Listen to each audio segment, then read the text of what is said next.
Now this week, Alan Joyce said that there's basically, I know. Look at his head. The Irishman has a funny head. I'm sorry. So he said there's a no jab, no fly policy.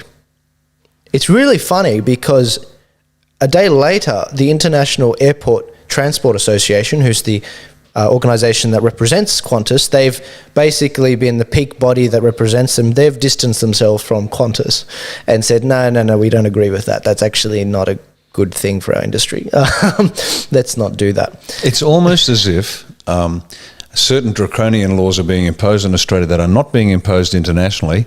No one in the media is actually pushing back on it, like no lockdown in Japan and virtually no cases of COVID, etc. I mean, and it's almost like, and they call this guy the Irish leprechaun, and it's not nice to call him the Irish leprechaun. I mean, he's a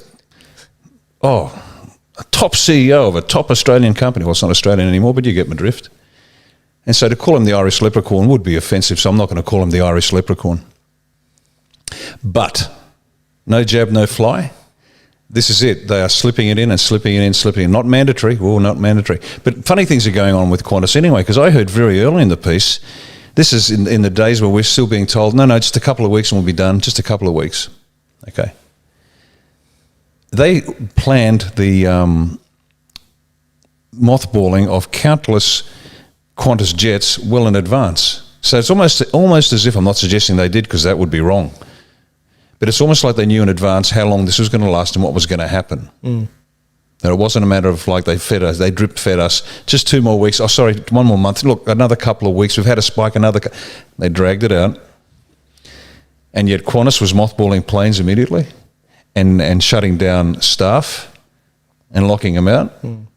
So it's almost like the man I won't call the Irish leprechaun knew what was going on. It's almost like somebody at the high level, they have a plan and they're implementing it into Australia. Yeah. No jab, no fly, and this is just a continuation. No jab, no job, no jab, no travel, no jab, no kids.